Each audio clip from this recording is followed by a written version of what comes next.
In this episode, we're going to tackle a tension that shows up in almost every modern organization. Teams want to ship features quickly, and privacy management wants those features to be safe for people whose data is involved. Beginners sometimes assume the only way to do privacy is to slow down delivery, add extra approvals, and create long review meetings. In reality, the best way to protect privacy is often the opposite. Embed privacy into the system development lifecycle so decisions are made earlier, work is reused, and surprises are avoided. When privacy is late, delivery slows because teams have to rework designs, change data flows, renegotiate vendors, or pause deployments when risks are discovered at the last moment. When privacy is early and integrated, delivery can stay fast because the safe path is built into how work is done. Our goal today is to understand how to embed privacy throughout the system development lifecycle, often called the software development lifecycle, SDLC, in a way that strengthens protection while keeping teams moving. You will learn how privacy fits into each stage at a high level, what beginner misunderstandings cause friction, and how to design privacy inputs that are lightweight but meaningful. Before we continue, a quick note.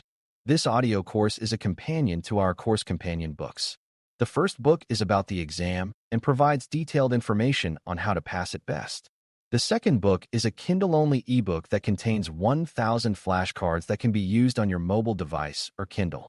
Check them both out at CIPM in the Bare Metal Study Guide series. A useful starting point is to understand what it means to embed privacy. Embedding means privacy is not a separate project that happens after design and before launch. Instead, privacy considerations are included at the same time as requirements, architecture, and testing. Embedding also means privacy tasks are repeatable, so teams do not have to invent a new approach every time. For example, if a team uses a standard data classification scheme, a standard set of vendor clauses, and a standard method for documenting purposes and retention, they can move quickly without skipping important thinking. Another important idea is that embedding is about reducing unknowns. Delivery slows when teams discover late that they collected too much data, built no way to delete it, or created cross-border data flows they cannot support. Privacy embedded in early stages identifies these issues when changes are cheap. Privacy embedded in later stages focuses on verification and quality, not on redesign. When privacy becomes a predictable part of the life cycle, it stops feeling like surprise friction and starts feeling like the way the organization builds responsibly. The first stage where privacy should appear is the idea and requirements stage, because this is where teams decide what they are building and why. Privacy at this stage focuses on purpose clarity and data minimization, because the simplest way to reduce risk is to avoid collecting unnecessary data from the beginning. A team should be able to explain the user value, the business value, and what personal data is truly needed to deliver that value. This is also where teams can decide whether they can use less identifying data, such as aggregated metrics or short-lived identifiers, instead of full profiles. Another requirement stage privacy topic is whether the feature introduces new sensitive categories, like detailed location or biometric data, because sensitive categories often require stronger safeguards and more careful transparency. A beginner misunderstanding is thinking privacy requirements only show up once the feature is implemented, but the biggest privacy decisions are in requirements. If you define the feature as needing every piece of data, you will build a high-risk system by design. If you define the feature narrowly and thoughtfully, you make privacy easier without sacrificing delivery. The next stage is design and architecture, which is where privacy becomes real in the shape of data flows and boundaries. At this stage, privacy work includes mapping the data pathway at a high level, where data is collected, where it is stored, who can access it, what systems receive copies, and how deletion and retention will work. This is also the stage where access controls should be designed, because adding least privilege later is often difficult if the system's permission model is too simple or too broad. Architecture is also where teams decide whether data is centralized or segmented, and segmentation can reduce privacy risk by limiting which components contain sensitive data. A beginner might assume architecture is purely a technical topic, but from a privacy perspective, architecture is a policy decision expressed in technology. It determines whether data is minimized, whether access can be limited, and whether the organization can honor rights requests without heroic effort. When privacy input is embedded here, it tends to be about guiding design choices rather than policing them. Vendor and third-party decisions often occur during design, and this is another place where embedding privacy can prevent delays. If a feature relies on an external service, privacy management needs to know early so vendor due diligence, contract terms, and transfer constraints can be addressed before the team depends on the service. Late discovery of a vendor can stop delivery because contracts take time, and transfer constraints can require architectural changes. Embedding privacy means teams have a simple habit of flagging third-party dependencies early, along with what data will be shared and for what purpose. This enables privacy and procurement to work in parallel with development, rather than becoming a final gate at the end. The key is to treat vendor selection as part of the product's privacy design, because it determines where data goes and what controls are feasible. When teams learn to raise these questions early, they often feel less blocked later because risks are handled before they harden into assumptions. Implementation is the stage where many teams think privacy begins, but in a mature process, implementation is where privacy requirements are executed, not invented. Embedded privacy at implementation means developers use patterns and components that enforce safe defaults, such as input validation that discourages collecting unnecessary data, storage design that supports retention limits, and access checks that prevent broad internal visibility. It also means avoiding common privacy pitfalls like putting sensitive data into logs, storing personal data in debug traces, or using production data in test environments. A beginner misunderstanding is believing that because code works, it is safe. In privacy, working code can still be risky code if it collects too much, retains too long, or exposes data through weak permissions. Embedded privacy helps by providing clear engineering requirements that are testable, such as which fields are collected, which roles can access them, and how deletion is triggered. When those requirements are clear, developers can implement them without waiting for late-stage corrections. Testing is a stage where privacy can be embedded in a way that actually speeds delivery because it reduces the chance of late surprises. Privacy testing is not about adding a new giant test suite that delays releases. It is about including privacy checks in existing quality practices. For example, teams can test that access controls behave as expected, that users without a role cannot view restricted data, and that exports are limited. Teams can test that deletion requests remove data from the systems that should be in scope, and that retention rules trigger correctly. Teams can test that logs do not contain sensitive content that should not be there. Even at a high level, you can see why this matters. If privacy issues are discovered after deployment, fixes become urgent and disruptive. If privacy issues are discovered during testing, fixes are part of normal development flow.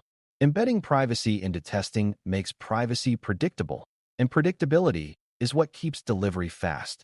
Deployment and release management is another stage where privacy embedding can reduce risk without slowing delivery, because release processes already exist for quality and stability. Privacy at deployment focuses on making sure the environment is configured correctly, because many privacy incidents come from misconfiguration rather than code. This includes ensuring the right access roles exist in production, ensuring monitoring is enabled, ensuring data sharing connections go only to approved destinations, and ensuring encryption and key management are consistent. It also includes verifying that documentation and transparency materials are ready, such as notices and internal processing records, especially if the release introduces new processing activities. A beginner might assume documentation can wait, but if transparency is part of lawful processing, it must be coordinated with release timing. Embedded privacy means these checks are part of the normal release checklist, not a last-minute scramble. When privacy tasks are aligned with release management, they become routine rather than disruptive. Operations and maintenance is the stage that lasts the longest, and it is where privacy embedding matters most for long-term risk. Systems evolve, teams change, and data volumes grow, and these changes can slowly erode privacy protections. Embedded privacy in operations includes periodic access reviews, monitoring for unusual data access, reviewing new integrations, and ensuring retention and deletion jobs keep running. It also includes responding to rights requests, handling incidents, and managing vendor changes like new subprocessors or region changes. A beginner misunderstanding is thinking privacy is done once the system is launched, but in reality, privacy is maintained. Maintenance includes patching, configuration changes, and feature expansions, and each of those can change data flows. Embedding privacy here means having triggers that require review when processing changes, and having measures that detect drift early. Drift is the silent enemy of privacy, and operations is where drift must be managed. One of the best ways to embed privacy without slowing delivery is to create reusable privacy assets that teams can apply quickly. These assets include standard data classification definitions, standard approved purposes for common data types, standard retention schedules, standard contract clauses for vendors, and standard patterns for access control and logging expectations. When these assets exist, teams do not start from scratch, and privacy review becomes faster because it is comparing a design to known expectations. This also reduces inconsistency across teams, which makes governance easier. A beginner might worry that standards reduce flexibility, but standards usually speed delivery because they reduce decision fatigue.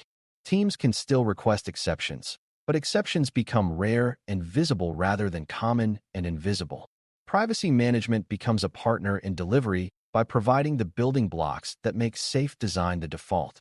Another critical piece is communication style and timing, because privacy teams can slow delivery unintentionally by giving feedback too late or too vaguely. Embedded privacy encourages early, clear, actionable feedback. Instead of saying this might be risky, privacy should say, this data field is unnecessary for the purpose, or this retention period is too long for this category, or this vendor introduces cross-border access that requires safeguards. Clear feedback is faster to address than vague concerns. It also helps to create a rhythm where privacy reviews happen in small increments, rather than in one giant review at the end. Small reviews reduce rework because teams correct course as they build. This is a human factor issue. People are more willing to incorporate privacy when the guidance is timely and specific, and when it helps them avoid future pain. Embedding is therefore as much about collaboration habits as it is about control design. As we close, embedding privacy throughout the SDLC without slowing delivery is about shifting privacy work earlier, making it repeatable, and integrating it into existing development practices so it reduces rework instead of adding surprise friction. Requirement stage embedding clarifies purpose and minimization so teams build less risky features by design. Architecture stage embedding shapes data flows, access boundaries, retention feasibility, and vendor choices before they harden. Implementation stage embedding executes clear privacy requirements and avoids common pitfalls like logging sensitive data or using production data in unsafe contexts. Testing and deployment embedding verifies access, deletion, configuration, and transparency readiness as part of normal quality and release practices. Operations embedding maintains controls, manages drift, and supports rights and incident response over time. When privacy provides reusable standards and timely, specific feedback, teams can move quickly with confidence instead of moving fast into later rework. Privacy and delivery are not opposing goals when privacy is embedded as part of how systems are built. They become mutually reinforcing because safe systems are easier to operate, easier to defend, and less likely to trigger the costly disruptions that truly slow organizations down. Thanks for listening. For more audio courses, daily newsletters, and more, please visit baremetalcyber.com.